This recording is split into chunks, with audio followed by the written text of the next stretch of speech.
Greetings, my name is Monty Martin. And I'm Kelly McLaughlin, and we are the Dungeon Dudes. Welcome to our channel where we cover everything D&D, including advice for players and guides for Dungeon Masters. We upload new videos on Tuesdays and Thursdays, so please subscribe to our channel, like this video, and ring that bell so that you never miss an episode. Also, a big thank you to all of our Patreon supporters. More about how you can help the channel out at the end of the video, but for today, we are going to dive in to the December Unearthed Arcana release for 1D&D, which has big changes to the cleric, character species, and many of the rules, glossaries, and spells. And for today, we're going to focus on all those cleric changes, looking at what's new and different with the class, the Life Domain Cleric subclass, as well as some of the greatest hits of the Cleric spell list, which have had some pretty big changes in this packet. Now, this is playtest material, which means that we could see changes to a lot of the things that we're discussing today when the official release for 1D&D happens in 2024. This is a great opportunity, though, for us to give our feedback on what we're seeing in these playtest documents. We have already seen several iterations of rules that we liked or didn't like follow through these documents and change or improve as they go. So Wizards of the Coast is listening to our feedback, and this is a great opportunity for us to help shape what the future of D&D looks like. There's a lot to discuss today, so let's get rolling. The Cleric is one of the big four classic classes in D&D, along with the Fighter, the Wizard, and the Rogue. And so it is often the yardstick by which we judge many of the other classes, their subclasses, and their mechanics.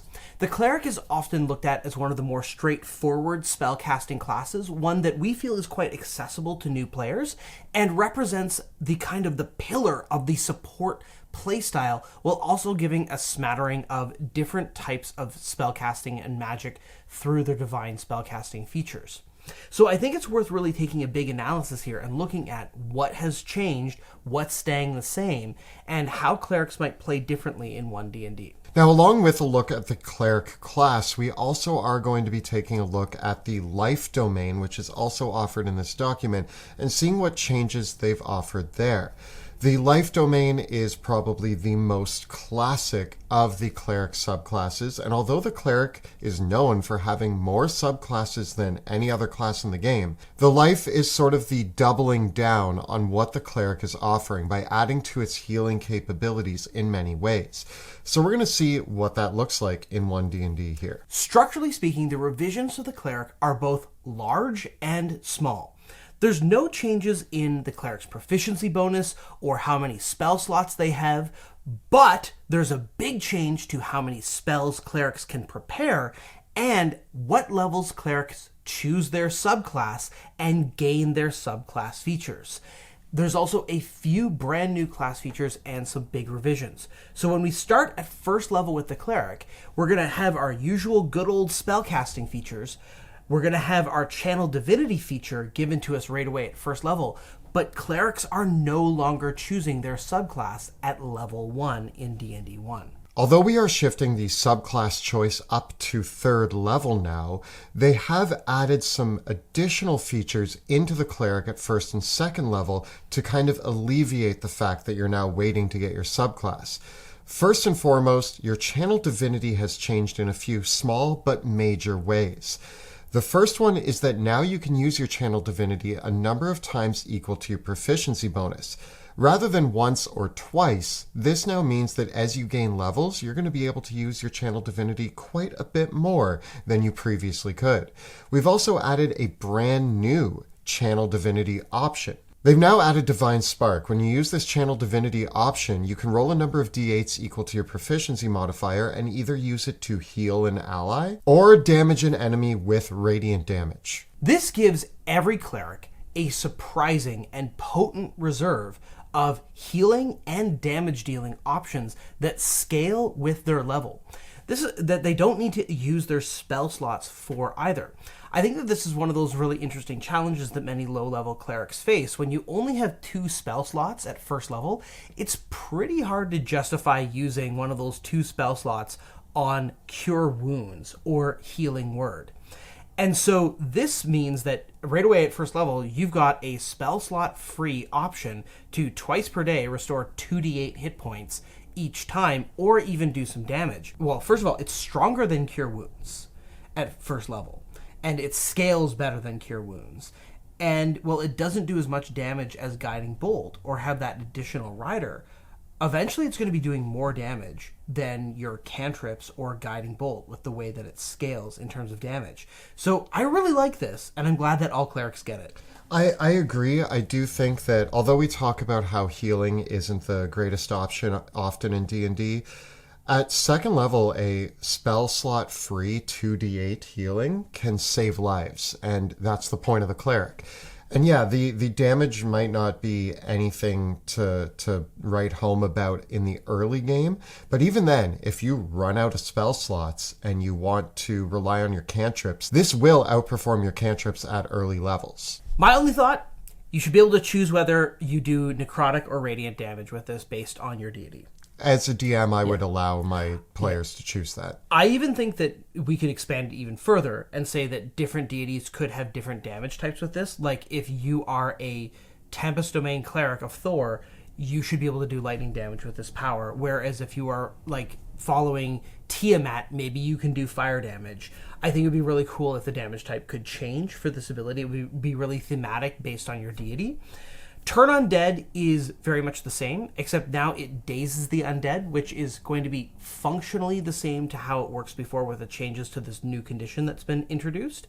But getting Turn Undead right away is pretty powerful because you can use this to really shut down low-level encounters with a bunch of skeletons or zombies. The only other change is something that we saw in the previous packet with the bards, and that is the way the prepared spells works. Clerics are still prepared spellcasters, but like the bard that we saw previously, when you're choosing your spells, you have to pick the number of leveled spells equal to the spell slots that you have of that level. So if you're a 5th level cleric with 4 first level spells, 3 second level spells, and 2 third level spells, that's how many of each spell level you can prepare. So while you're choosing your spells for the day, you're going to pick 4 first level spells, 3 second level spells, and 2 third level spells. Now, if we actually do a little bit of a direct comparison here, previously, clerics prepared a number of spells equal to their character level plus their wisdom modifier. So a 5th level cleric with a wisdom score of 18, which is pretty typical, would prepare 9 spells plus the spells they get from their domain. More on that later. In this case, the 5th level cleric is still going to be able to prepare 9 spells in total. But in theory before, you could have prepared 3 first level spells, 3 second level spells, and 3 third level spells. But now you have to prepare 4 first level spells, 3 second level spells, and only 2 third level spells. So it's going to long term restrict the number of high level spells you can prepare. Now, what this does is that you still can't cast any fewer or any more spells than what you could before. That's still fine. You just have less flexibility at your disposal, which I think is actually a big deal for clerics. Oftentimes, clerics like to pack those emergency spells that might not come into play, like Revivify or Dispel Magic or Greater Restoration or Raise Dead. Now it's a bigger commitment to bring those spells along. Our aforementioned 5th level cleric, before you could very easily be like, I'm going to take Spirit Guardians, I'm going to bring Dispel Magic, and maybe I'm going to bring Revivify, and even if I don't bring Revivify, no big deal. But now that choice is much more meaningful because you can only choose, at 5th level, 2 third level spells. So you have to be like, do I want to, I know I want Spirit Guardians, but do I want to bring Dispel Magic or Revivify? You have to make that choice. This is something that it seems that 1D&D is adamant about pursuing this idea currently. I don't love that I lose that versatility. It might make it more interesting and it might make my choices more meaningful, and I should try it and play. But one thing I love about the cleric is being able to pack a bunch of spells that are the just-in-case spells. It's my favorite thing about being a support caster is that, this weird random thing is happening that I have the right spell for packed away because I was able to choose 3 to 4 third level spells that happen to be somewhat niche, but when they come up, I'm happy that I have them packed. Once again, I think this problem is going to get way more pronounced as you get to higher levels of play. For instance, you will now have to choose, do you want your 6th level spell slot to be Hero's Feast or Heal? That's a really hard choice, in my opinion, because those are both really strong spells. Or for your 7th level spell slot, do you want to bring Resurrection or Divine Word? Most of the time, you only get one of those higher level spell slots. And so when I played Clerics, often it would be, well, I'm going to bring Resurrection as a backup. I'm going to bring Hero's Feast and cast it the day before. But I know that in the actual adventuring day, I want to have Heal and Divine Word and Sunbeam and stuff like that at my disposal. This is a nerf to casters. And we might argue that a nerf to casters is a necessary thing. It makes them less flexible, less adaptable, less powerful overall compared to martial characters, this restriction. I'm just personally not a fan of nerfing classes through increasing restrictions, especially when those restrictions come with a great deal of bookkeeping that's annoying as well.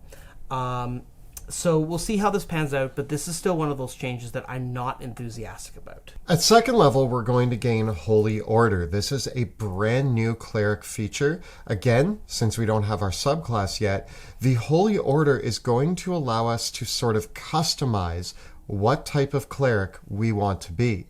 It's broken into 3 different categories, and when you gain this feature at 2nd level, you get to choose which of these 3 categories you want to fall into. The Protector option allows you to gain proficiency in all martial weapons and armor.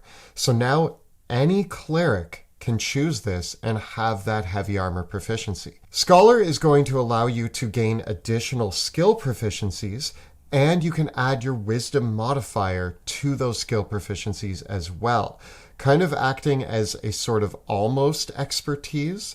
It's pretty interesting.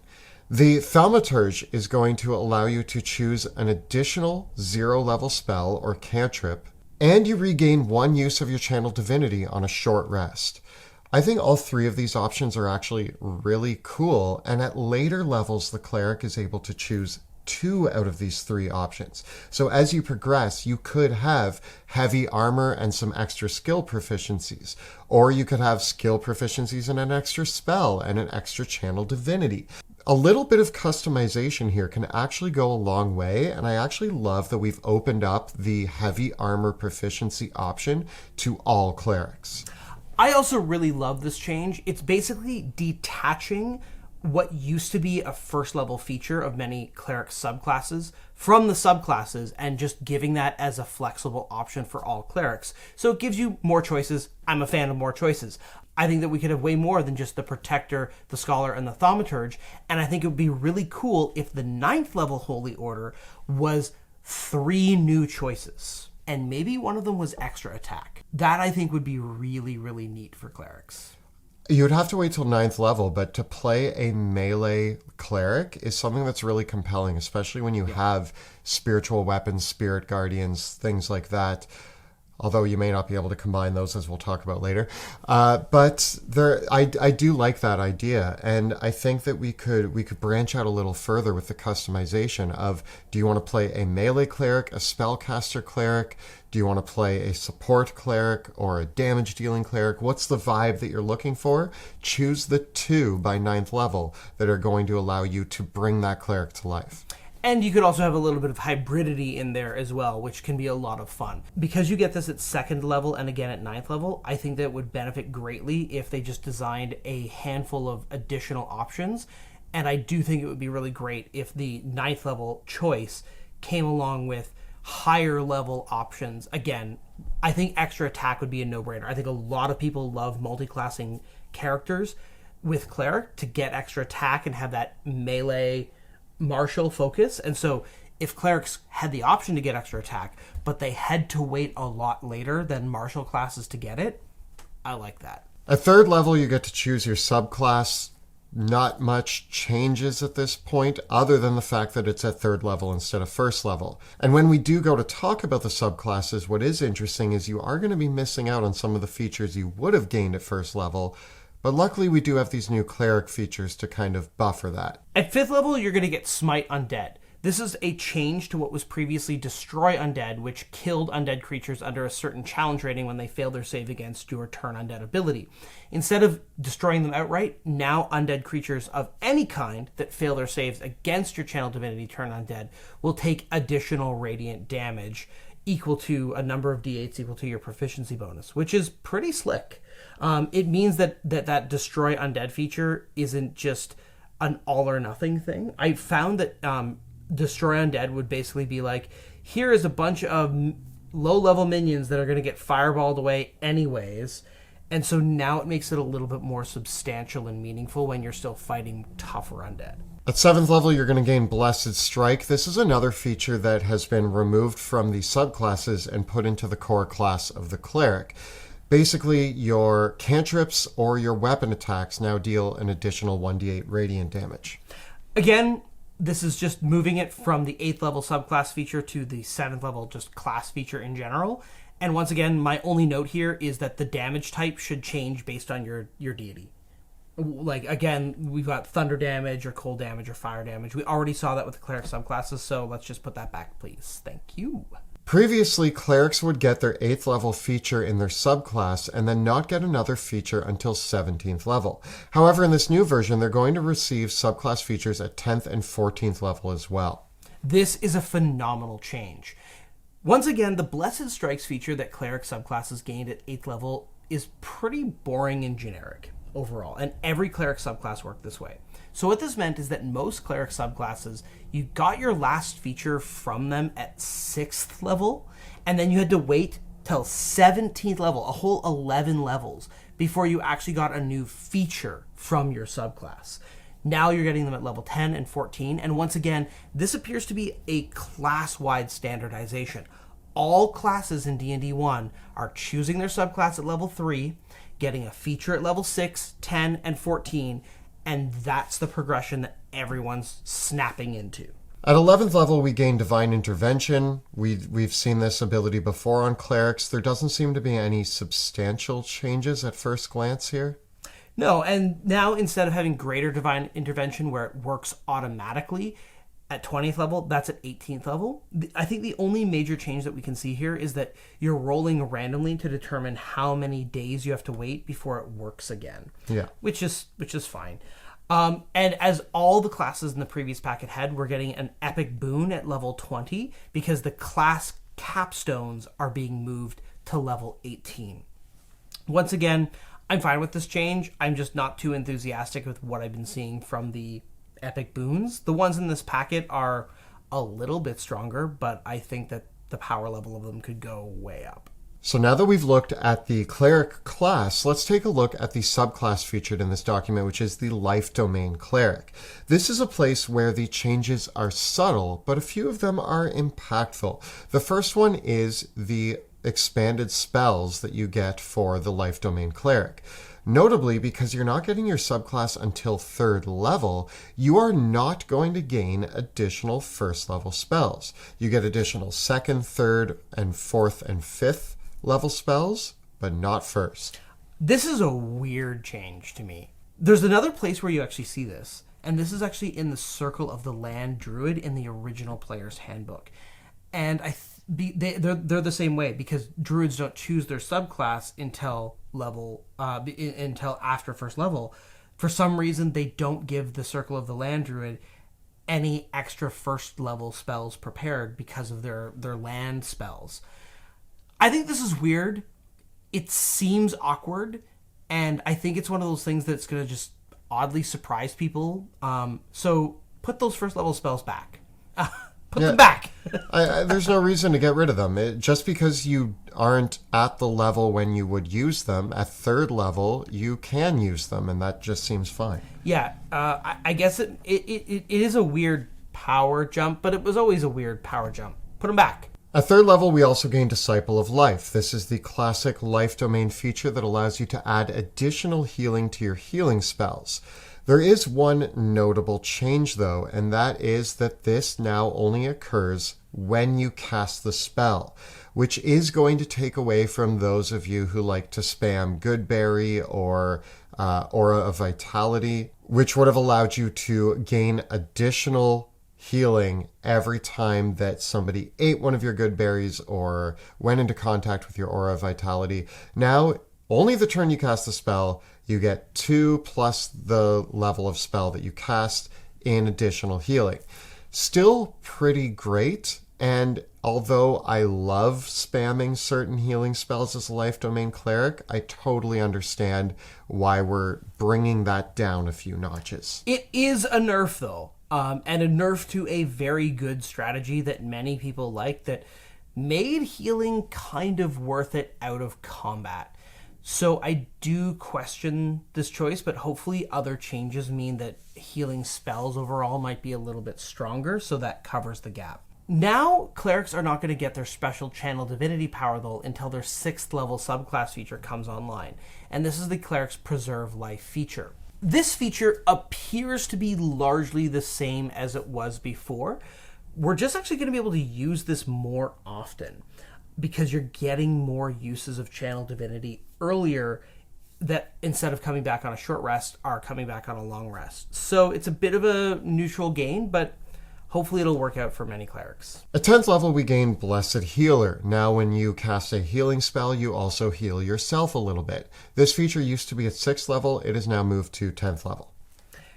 And Supreme Healing, which was the feature that maximized any healing that you do, which you didn't get till level 17 before, you now get at level 14, which makes it way more relevant. And I really like this change. I think it really smooths out the progression for the cleric overall. I do think that reading over the Life Domain features once again and seeing them broken out in this way, I can't help but feel like it's a little light. Like, I feel like we could get a little bit more out of this subclass. I don't think it has enough life in it, you know? Yeah, it feels a little dead. Maybe it's just that we've had now things like the Peace Domain and the Twilight Domain, where this feels like it's got a lot less oomph to it than the more recent ones. This subclass could use a bit of healing.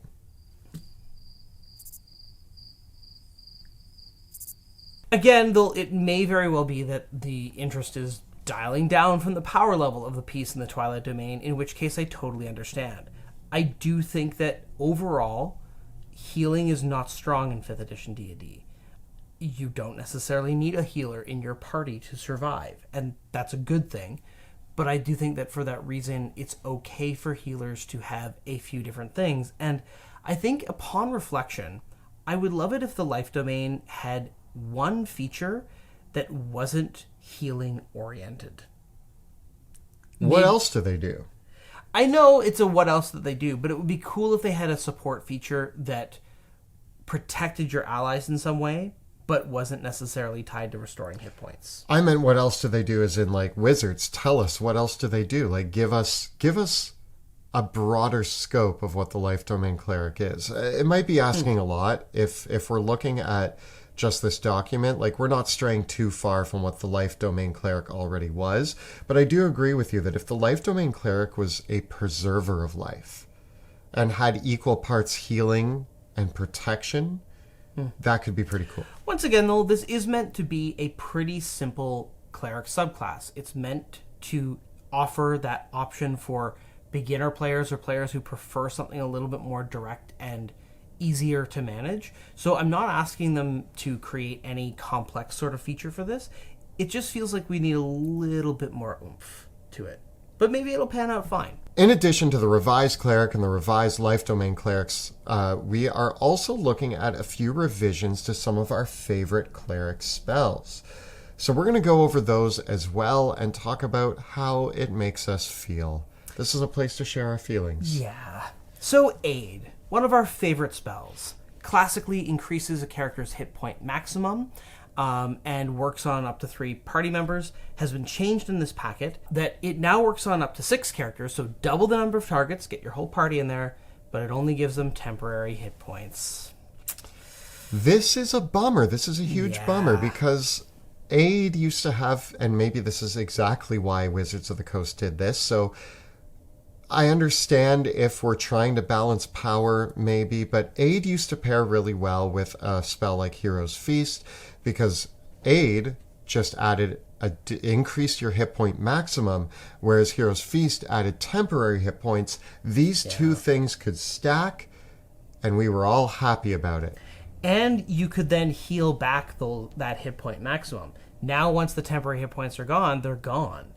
So, and I really liked how you could stack it with Inspiring Leader and Hero's Feast and other temporary hit point stuff. And all that fun combo play is just gone with this change. The fact that you can't heal it back up means that this spell's longevity is very limited now. Yeah, it is. It's very much a spell where, let's give you out those temporary hit points to the whole party. I feel like if this is the change that they're going to go for, I feel like it should be 10 temporary hit points, not 5. And I feel like it should scale a little bit more aggressively to make it worth casting it at higher levels. Not a fan of this change. Thumbs down. The next spell that they've changed is Banishment. Classically, this spell allowed you to banish a creature to another plane of existence for 1 minute. If it was a creature that was from a different plane of existence, they might never come back. The change here, though, is now they're getting a saving throw at the end of each turn to shake off the banishment, which previously, nothing like this happened with Banishment. If you failed the initial save, you were gone for that full minute, and if the caster kept concentrating on the minute and the target was an elemental, fey, or fiend, or celestial, they were out of there. So this change is a big shift, because Banishment always existed in conversation with Hold Person and Hold Monster. It would work on a creature of any creature type, but the trade-off with Banishment is that the target is removed from the battlefield, so it can't be attacked. It's in a safe pocket dimension, and when it comes back, it's at full hit points and undamaged. Whereas with Hold Person and Hold Monster, the target's paralyzed, and that means that the party gets to attack it while it can't fight back or protect itself in any way. I liked the choices that we had with that, but now Banishment is in an awkward place. It's a 4th level spell, so we've had Hold Person for a while, so I'm not gonna cast Banishment on a humanoid target because I could upcast Hold Person to get 3 targets for the same spell level, and I can beat them up while they're here. Yeah. And Hold Monster is a 5th level spell, and while it only affects 1 target, again, I can still beat them up while they're here. So this puts Banishment really in a rough place. I don't like this change. I also don't like this change. I think that it takes Banishment, it drops it down to the point where I would no longer put it on my spell list. It used to be a go-to spell for me. Mm-hmm. And again, I'm trying to think of what Wizards of the Coast's vibe is here when they're making these choices. Maybe Banishment was breaking a lot of encounters. And I will say, as a DM, Banishment has surprised ended encounters for me. So maybe this is, as a DM, maybe I could say, oh, good, my monsters have a chance to come back. But also, if you know that your party has Banishment, you throw in some extra monsters planning to have the big meat shield get banished. I don't know. It doesn't feel right. I feel like the change here really should have been that it doesn't work against creatures that are native to the plane that you're on. So if Banishment worked the way that it used to be, but you couldn't use it against humanoids and giants, but it was like a wonderful silver bullet for extraplanar creatures, I think that's fair. That's a fair change. That would be the nerf, but it would still be a great spell to pick depending on your campaign. Yeah, because you're not going to be able to use it against giants or dragons. You're not going to be able to use it against humanoids or even undead, unless there are some extraplanar undead. Like, it could work against ghosts, for example. That would kind of feel appropriate. Yeah. So, yeah, again, not a fan of this change. Don't like this nerf. Nope. Nope. The next spell that we're going to look at is Guidance, which is also in this packet. It was in the previous packet, and this is actually an example of Wizards of the Coast listening to feedback. In the previous packet, it was turned into a reaction, but it had a restriction that a creature couldn't benefit from guidance more than once per short rest, I think. Yeah. In this packet, it is still a reaction, but they've removed that stipulation, and now you can guidance your friends as much as you want. I actually think that this is one of the cases where I like the new guidance. I think it's pretty good. Yep, I like it being a reaction. It makes sense for how people use it and how players want to use it. I have complained previously about players trying to use guidance as it is written like a reaction, and now it is a reaction, so my complaints about it are gone. I recant, I apologize. This is the one true way.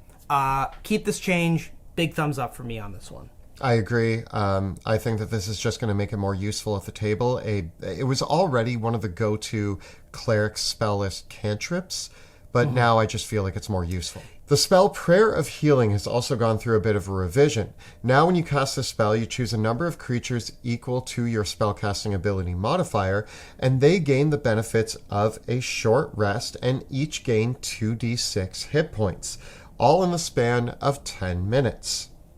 So I think there was a spell that was introduced in either Tasha's or Xanathar's called Catnap. Yeah. That was a 3rd level spell that worked the same way. I don't think I've ever seen anyone cast Catnap. No.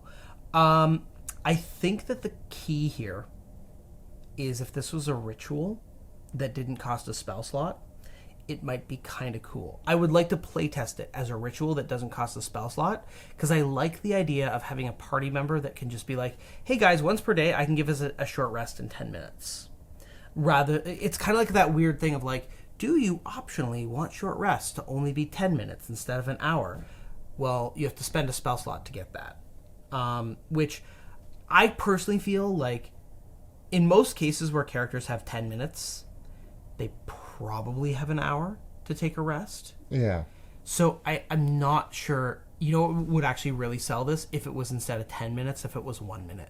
If it was 1 minute, it would make sense in a dungeon, in a dangerous environment. You could board the door and hope that you can squeeze in a minute rest. But yeah, if usually if you have 10 minutes of uninterrupted time, you're somewhere safe. Yeah. So it's a maybe actual play. Tell us your experience with this. I'm neutral on this change. I wasn't using Prayer of Healing before. And I'm not going to use it now. The spell resistance has gotten the same treatment that we saw in Guidance, but this time it is for saving throws. I like that. I have now seen several people in our Discord community comment, and in other places, that resistance, being a reaction to add d4 to a saving throw, guidance, being a reaction to add d4 to an ability check, means that maybe True Strike should be a reaction to add d4 to an attack roll. And then if you take all of those, you kind of have your kit of adding d4. Interestingly enough, you probably don't want one character to have all of those. You want them all to be spread out so that you can always have them every turn because they're reaction speed. Yeah. That's a cool teamwork thing as well. It's also like a cool shout out of like, hey you, True Strike. Hey you, Resistance. Hey you. Yeah, I like it. I like that vibe. Let's do it. Make True Strike a reaction, add d4 to an attack roll that missed. And that wouldn't take away from Bless, because Bless is 3 targets ongoing. Yeah. Yeah. Now, next we come to Spiritual Weapon, one of my favorite spells in the entire game. On the Cleric, I love the idea of casting Spiritual Weapon and Spirit Guardians and having all the fun a Cleric can have. But not anymore. Because Spirit Guardians now requires concentration. That's small detail. I read the spell and thought, oh hey, this is pretty much the same. I love this spell. Massive thumbs down. Requiring concentration. Yeah. I understand why, from a certain point of view, that Spiritual Weapon and Spirit Guardians together was kind of the OP play for a Cleric. But it was so fun. It was so fun. And you've taken away my fun. Was it imbalanced fun? I don't think it was. I mean, it's just, I think maybe its damage has to go up if it's going to be concentration based. If it did more damage, that would be fine, because that would be more comparable to Moonbeam and Flaming Sphere, which are also like the 2nd level concentration, ongoing damage dealing spells. But I like that it didn't require concentration. It was cool, and I like combos, and having a couple spells that don't require concentration but have an ongoing effect is cool. I presented this change to the Cleric playing at my table, and they were unhappy with that idea. And I, as a DM, am going to house rule that if this change stays, Spiritual Weapon is not concentration at my table, and it never will be. Now, hold on. Just remember that there's going to be a lot of other spells that change. This might not be a final draft, and there might be other changes to other spells that give clerics different damage dealing options. We've already seen that with Divine Spark, the changes to things like Holy Order. We've seen those in the changes to the extra damage of the Divine Strike stuff. So it might not be the complete and total end of the world to have this change happen. But still, it was fun. And we liked Spiritual Weapon the way that it was. Thumbs down.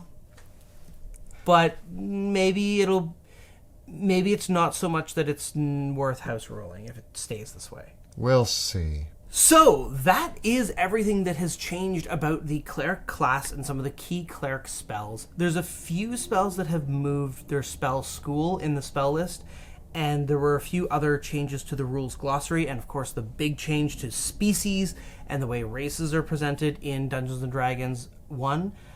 So we'll be talking about that in our next episode on this, so stay tuned for more of that. But overall, I feel pretty good about this. I feel good about several aspects of it. Some of the spell changes are sad to me, but the overall changes makes me sad. Yeah. The overall changes to the cleric, though, actually for the most part seem kind of cool. I like what we're getting at first and second level, and the small changes to having more abilities come online at certain places. It seems generally like the cleric is actually moving in a cool direction, so I appreciate that. But this is nerfs. Like, these are nerfs in here. Things that are a definite, like, oh, this is less powerful than it was before.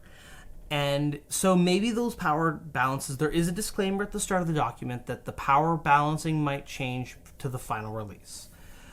So that is one thing that, maybe we'll see those adjustments made. How that'll all fall out, we'll see. I'm optimistic. This is pretty backwards compatible still. Yeah. Despite the fact that the clerics are changing what levels they gain their features at, which is pretty big.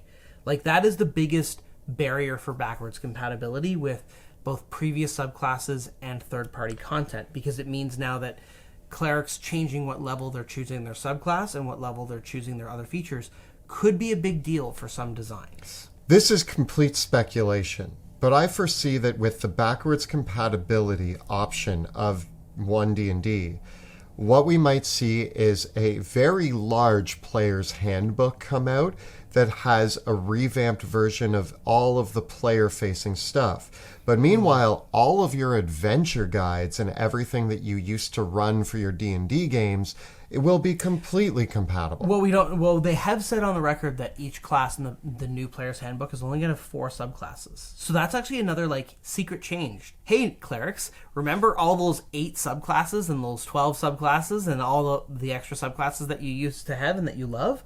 The new player's handbook is going to cut the clerics down to 4 subclasses, and wizards are also going to get cut down to 4.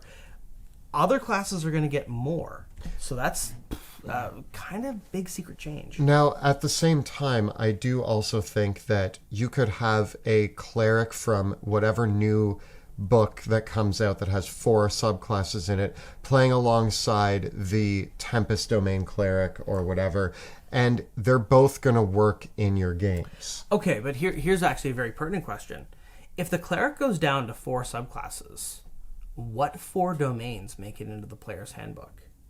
And do we lose everything else? That's a huge world building thing.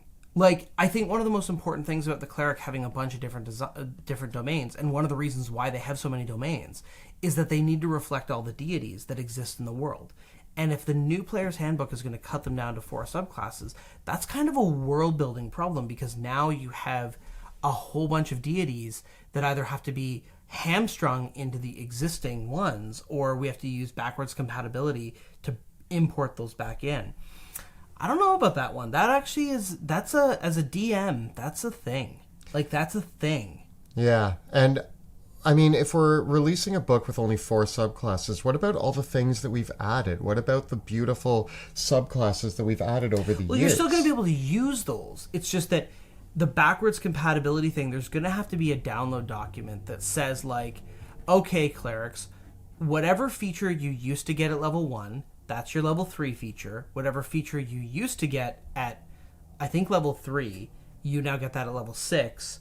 Like, your channel divinity is what you get at level 6, your feature you get at level 3, and then move the other thing that you got at level 6 to level 10, and whatever you got at level 17 to level 14. So it seems like there's an order of operations that you can do for converting that is pretty easy, but it's still, like, instructions required. I'm remaining optimistic, but there are certain elements of these documents that just are going to make me miss 5th edition, which is going to be interesting. So we'll see how it all comes out. Again, there's still a year and a bit before we really have to worry about it. And what we're seeing is people's initial thoughts. Monty and I have created content for D&D in the past, and I'm not going to lie, if I showed you my notes on what I was working on a year before they were actually released, you would have been like, no, none of this makes any sense, and this is all kind of garbage, and your balance is out the window. And yes, I realize that. So if we think as creators of the fact that there's a group of creators who are showing us their work in progress a year before it's finalized, I am still hopeful that that is them being like, all right, guys, I got these ideas going on. What do you think? And where should we go? Like, what direction works for these? I still just don't know, like, what 4 cleric subclasses go in.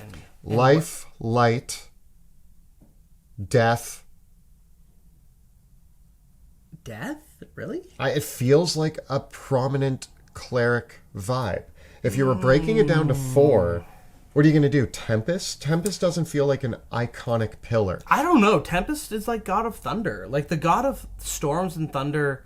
Is that... but if you're... that feels like a really important, like, god. I could see them, like, doing, like elemental cleric.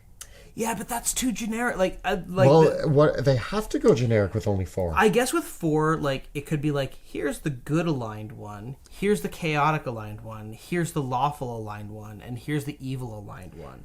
So you could get something like life, nature, trickery, and death. War? Guess, yeah, that works. Yeah, death maybe, but this is where the death domain was in the DMG. It was never in the player's handbook. That doesn't mean they can't put it in the player's handbook. That's true. I'm not saying death as it's presented now. I'm saying that, like, that feels like a pillar of cleric to me. Is like death, grave, war could all be. I don't love that. I don't love these ideas that I'm saying, but I'm just trying to think of what pillars. To me, clerics represent life and death. And light and dark. Yes. So life and death would make a lot of sense. And then, like... yeah, I feel like... light and twilight. Yeah, it's weird. I don't know. Yeah. We'll see. I don't know what thematic pairing they're going to go with. I'm curious to find out. Anyways, tell us about what you think about that in the comments below. Yeah, if you've taken a look at this document, tell us your thoughts, and let's have a polite discussion about what we think about all this in the comments below. The videos that we create on our channel are made possible because we have an amazing Patreon community supporting our work. If you like what we do here on YouTube, please consider joining our Patreon by following the links in the description below. And if you want to see a party without a cleric struggling to survive, check out our live play in the Worlds of Drakenheim, which is Tuesday evenings on Twitch. You can find all the previous episodes right up over here.